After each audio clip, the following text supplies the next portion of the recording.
atividade do quarto bimestre. São exercícios retirados e adaptados do caderno azul, aquele caderno Aprender Sempre, de recuperação e aprofundamento que nós vamos utilizar nas próximas aulas. Então, o primeiro tema aqui que nós vamos abordar é o discurso direto e indireto. Então, a gente vai transformar o discurso indireto em direto, mas antes a gente vai fazer uma revisão aqui do que é o discurso direto e indireto. Então, para quem não lembra, o discurso direto é quando eu reproduzo a fala de um personagem como se eu estivesse ouvindo ele falar. Então, as falas vão ser indicadas com travessões, com aspas. Essa fala vai vir acompanhada de verbos de sende, que são os verbos de locução. Perguntou, respondeu, exclamou, questionou, falou, tá? Que podem tanto vir antes quanto depois das falas. E é um discurso que faz com que o leitor tenha a sensação de estar mais próximo da personagem, porque é como se a gente realmente estivesse ouvindo o personagem falar. Um exemplo. Helena entrou no escritório e exclamou, : Eu posso ir para outra linha, colocar travessão, como eu posso continuar na mesma linha e colocar entre aspas, né? Nossa, vírgula, que bagunça! Terminei com a exclamação. Percebam? Nossa, que bagunça! Parece que eu estou ouvindo a pessoa falar. Né? Então, eu me sinto, o leitor se sente mais próximo do personagem. E até quando ele faz a leitura, né, ele consegue reproduzir aí a entonação até do personagem. Já no discurso indireto, a gente vai ter a fala do personagem, só que agora a gente vai ter a interferência do narrador, ele que vai reproduzir a fala. Né? Então, o que acontece? A gente acaba percebendo um maior distanciamento aí. E a gente não vai ter a fala do personagem aí destacada entre aspas, nem com travessão. Então, olha o exemplo. Ao entrar no escritório, Helena, espantada, exclamou dizendo como o local estava bagunçado. Então, é importante a gente observar a combinação dos tempos e modos verbais no discurso indireto. Então, o que vocês vão fazer no exercício? Vocês vão transformar os discursos indiretos em diretos. Então, a gente vai ter que usar aí os travessões, as aspas, os dois pontos. Então, vamos lá. A gente tem aqui, a professora entrou na sala e disse para os alunos que haverá um campeonato de xadrez na próxima segunda-feira. Então, a gente vai colocar aqui, podemos manter o começo, ó, vou fazer aqui para vocês verem. Entrou na sala e disse. Então, é só ir para outra linha, ó. Posso pôr travessão. Como ela falou para os alunos, eu vou colocar aqui, como se ela estivesse falando para os alunos, chamando alunos. Haverá, vou até manter como está lá, um campeonato de xadrez na próxima segunda-feira. Tá vendo? Ou eu poderia também fazer a fala dela aqui, ó, sim, para outra linha, mas colocar entre aspas ainda na mesma linha, tá? Então, olha, perceberam a diferença? Esse é o discurso direto, em que eu utilizo essas pontuações e deixo o texto aí um pouco mais expressivo. Então, é assim que vocês vão fazer. Esse é o 1, já está respondido para vocês. E aqui, vocês vão fazer a mesma coisa, ó. Carlos, todo animado, falou para sua mãe que havia ganhado R$ 40 e se poderia fazer uma prestação nas Casas Bahia. Sua mãe, chamando-o de blogueiro de meia pataca, mandou-o acordar para a vida. Então, aqui tem que tomar cuidado que é um pouquinho maior e eu vou ter a fala do Carlos e vou ter a fala da mãe. Então, quando eu for fazer a fala de outro personagem, eu vou usar aqui o exemplo de cima. Vai para outra linha, outro travessão, tá? Esqueci de dar o espaço aqui.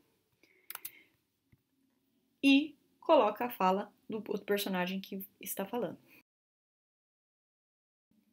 Aqui, de novo, no 3, vocês vão fazer a mesma coisa. Aqui vocês também vão perceber que tem duas pessoas conversando, tá? O garoto mais novo perguntou ao outro se ele acreditava em fantasma, então vai ter dois meninos aí conversando, e aí vocês vão ter que fazer a fala dos dois. Então vai ter um pouquinho mais de falas aqui no trecho 3. Um pouquinho mais difícil, mas é só ir devagarzinho que vocês conseguem.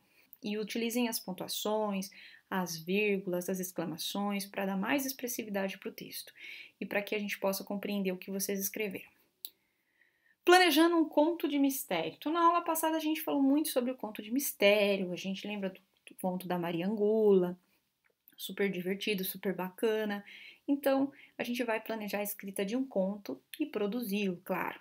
Então, vamos começar a planejar a escrita escrita desse conto. Então, primeiro é importante a gente recuperar aqui as características do conto, de mistério, né, ou assombração, que é a questão do cenário, da caracterização dos personagens, né, a presença de elementos de mistério e assombração, que tem que ter no texto, senão não vai ser um conto de mistério e assombração. Então, a gente vai fazer um projeto de texto primeiro, para depois escrever. Então, vamos lá. Escolha uma das imagens estudadas na semana anterior para produzir o seu conto. Então, você vai pensar aí no seu conto qual imagem que você acha que tá mais... Ó, essa aqui é bem mais terror, né? É bem de assombração mesmo. Vocês podem, de repente, fazer um de mistério, né? Que tem algum mistério no cemitério. Não fazer nenhum ser, né, do além aparecer, mas fazer um certo mistério, tá? Então, vocês vão escolher uma das imagens. Aqui são 5 imagens. E aí, a imagem que você escolher, você marca com a bolinha, tá bom? E vamos planejar. Então você vai pensar o quê? O fato que vai dar origem à história. O que vai ter no início da sua história? Lá no texto da Maria Angula, a gente percebe que o fato dela fazer muitas intrigas, né, faz com que ela não aprenda a cozinhar. Então, quando ela casa, ela não sabe cozinhar. Então, ela acaba tendo que pedir aí toda vez para a vizinha. Então, esse fato acaba dando origem aí à história. O fato dela ser uma pessoa muito metida às intrigas. Tipo de narrador. Você vai querer fazer um narrador que em primeira pessoa ou em terceira pessoa. Primeira pessoa é vou estar narrando e ao mesmo tempo participando da história. Em terceira pessoa é uma pessoa de fora que vai contar o que aconteceu. Aí você vai escolher também. Vai usar que tipo de discurso no seu conto de mistério ou assombração? Você vai colocar aqui. Lembrando que eu falei para vocês que o discurso direto, ele deixa o texto muito mais expressivo, né? Mas também ele deixa o texto muito maior, que a gente pode resumir aí a fala dos personagens só com o narrador. Quando? Quando que essa história vai acontecer? Você pode colocar tanto dia, né? Ou falar em determinada época, ou, né? Ou falar que certa vez a gente sabe que vai estar no passado. Onde? O local em que vai acontecer esses fatos. Presta bastante atenção que você escolheu a imagem aqui, então você pode já falar da questão do cemitério, né? Uma floresta, pode ser aqui, ó, numa casa próxima a um cemitério, ou uma casa abandonada. Aqui também a gente parece que tá uma outra construção, de repente um castelo, alguma coisa, né, com uma escadaria. Quem serão os personagens e como elas serão?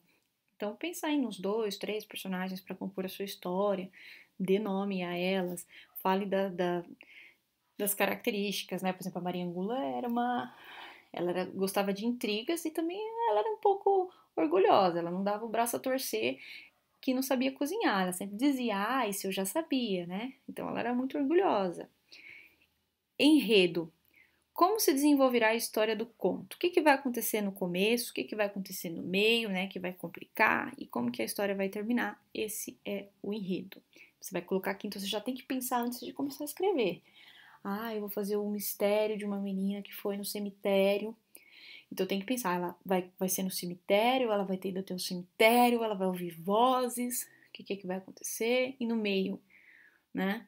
Aí depois será que ela vai descobrir que as vozes que ela estava ouvindo era alguém que estava pregando uma peça nela, mas a princípio você tem que fazer toda essa questão do mistério para ela descobrir, tá? Então aqui nós vamos produzir. Agora escreva o seu conto aqui. Então depois que você preencher tudo aqui para mim, o que aconteceu, quando, onde, com quem, você vai começar a escrever aqui para mim. Lembrando que você vai escrever, digitar para mim bonitinho, com letra maiúscula, né? Por exemplo,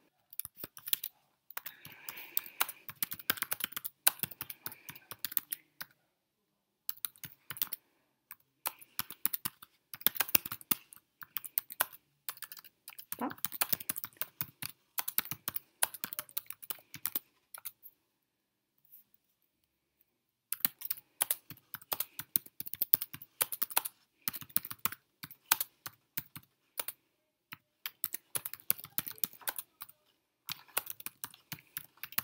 Inventando aqui na hora, tá? Era uma tarde de segunda-feira, Anabela sentiu que deveria dar um passeio. Opa, faltou o aqui.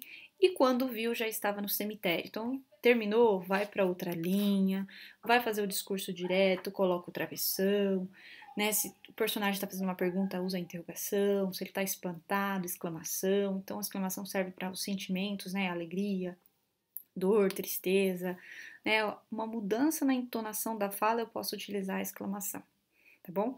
E aí vocês vão fazendo a história de vocês. Essa história vai valer de 0 a 3 pontos, é importante que vocês façam.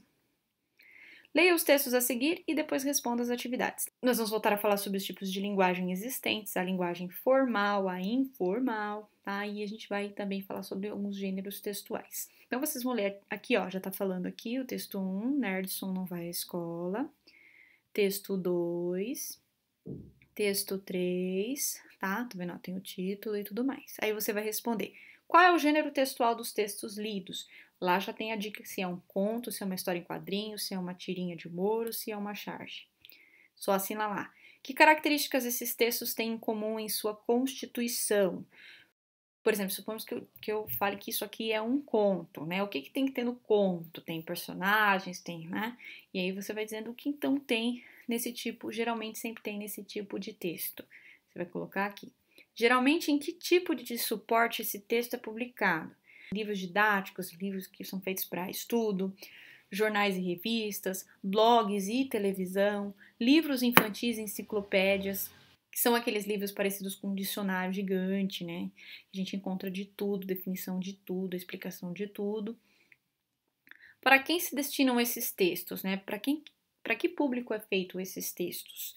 Só para crianças, só para jovens, só para adultos ou para crianças, jovens e adultos? Você vai analisar. Qual a função das imagens nesse gênero? Então, a gente falando desse gênero, né, que ele é composto tanto da linguagem verbal, que é as palavras, então outro tipo de linguagem, como a não verbal, que são as imagens. Então, lembrando aí que também, além da linguagem formal e informal, a gente tem a não verbal e a verbal ou a mista. No caso aqui, a gente tem as duas, né? Então, a gente pode dizer que é uma linguagem mista, que tem a verbal e a não verbal. Então, qual que é a função das imagens nesse tipo de gênero textual? São importantes, que complementam a linguagem verbal, são insignificantes, pois são somente ilustrações, são importantes porque enfatizam a mensagem, né? Ou seja, destacam a mensagem, ou são insignificantes porque sem elas a gente consegue compreender o texto. Que tipo de pessoa utiliza o modo de falar da personagem da tirinha 1? Então, você vai ter que voltar lá na tirinha 1, observar a fala e vai assinalar. Se é um professor, se é um empresário, se é um cientista, se é um programador. No próprio texto já tem dicas. Quem é a personagem que fala na tirinha 2 agora? Um vendedor, um passageiro, um estudante, um trabalhador? Para quem o personagem da tirinha 2 fala? Ele está falando para quem, né? Quem são os ouvintes dele? São alunos, funcionários, passageiros ou trabalhadores? Também pelo contexto todo lá da tirinha você vai conseguir. Como é a linguagem que o personagem da tirinha 2 utiliza? É uma linguagem informal, do dia a dia, despreocupada com as regras gramaticais? É uma linguagem científica, com termos, né, realmente da área da ciência, complicada? É uma linguagem formal, culta, perfeita, correta? Ou é uma linguagem que tem elementos aí da área médica? Na tirinha 3, em que situação se empregam expressões como e-mail, Twitter? E aí vem outra pergunta: que tipo de pessoa a personagem dessa tirinha representa? Então, primeiro você vai ver aqui em que situação que a gente usa e-mail, Twitter, se é nas redes sociais, se é em jornais e revistas, na escola ou em uma reunião de negócios. E depois você vai ver a outra parte: que tipo de pessoa a personagem dessa tirinha representa, tá? Tem que voltar lá na tirinha para perceber, tá? Se é uma pessoa que trabalha com computador, se é uma pessoa que trabalha em editora, se é um aluno que está estudando, se é um empresário trabalhando. Estudante, reflita. O nosso modo de falar sofre interferências do lugar onde estamos, da profissão que exercemos, das pessoas com que falamos e de outros. Todas as personagens das tirinhas utilizaram a língua portuguesa com um vocabulário pertinente à situação de fala. Chamamos essa variação de modo de falar das pessoas de variação linguística. Dessa forma, devemos considerar isso quando falamos ou escrevemos para alguém. Aulas 11 e 12. A linguagem verbal e a não verbal e os recursos linguísticos. Depois vocês podem ler aqui com mais calma, tá bom? Leia a tirinha observando os detalhes da linguagem verbal e da linguagem não verbal. Então, lembrando que a linguagem verbal são as palavras e a não verbal são as imagens, os desenhos. Então, mais uma tirinha aqui pra gente. Tio, me dá um autógrafo? Olha que interessante, a tirinha, a gente precisa das duas coisas. Se eu tirar as imagens, eu sei quem está falando? Não. E eu também não sei o que está acontecendo. Então, as imagens, elas completam a linguagem verbal, que é as palavras aqui. Olha lá. Ei, tio, me dá um autógrafo? Aí ele, mas é claro. Oba, estou ficando famoso, ele pensou, né? Olha, mãe, consegui um autógrafo do Chapolin Colorado. E olha como que o homem grilo ficou, né? Chateado, porque ele foi confundido com outro super-herói. E a gente ia conseguir perceber que ele tá chateado se não fossem as imagens, porque não tem nada escrito falando que ele tá chateado. Então a gente percebe que na tirinha, nas histórias em quadrinhos, a linguagem verbal e não verbal elas se complementam para que a gente possa compreender o texto. Então, uma depende da outra para que o sentido fique completo. Então você vai colocar aqui o que você entendeu sobre a leitura de textos com linguagem verbal e não verbal. Então você vai colocar essa questão que eu falei para vocês, de que um complementa o outro, que nesse tipo de texto a gente precisa tanto das imagens quanto das palavras para compreender o todo. Releia a fala do menino no primeiro quadrinho da tirinha 4. Tio, me dá um autógrafo? Discurso direto. Então as tirinhas, olha que bacana, elas trabalham diretamente com o discurso direto. Essa forma de falar é comum na linguagem formal, na linguagem culta, ou é comum na linguagem informal, que é aquela do dia a dia, despreocupada com as regras gramaticais? A linguagem utilizada é adequada ao contexto expresso no texto? Pensa aí que, né, que ele é uma criança e tal, né? É comum as crianças falarem assim, então tá adequado à situação, o que está acontecendo ali? Sim ou não? E como seria escrita a frase de acordo com a linguagem formal, com a linguagem correta? Então você vai pegar aqui a fala do menino e você vai colocar na linguagem correta, formal, como se você estivesse falando com uma pessoa importante, tá bom? Uma pessoa que você não tem tanta intimidade, que a gente usa tio mais para as pessoas que a gente conhece, né? Então, você vai adequar aí essa linguagem para formal. Essa é a nossa atividade, eu espero que eu tenha conseguido explicar e passar alguns conhecimentos para vocês, para que a gente continue reforçando esses conteúdos. Então, até a próxima atividade.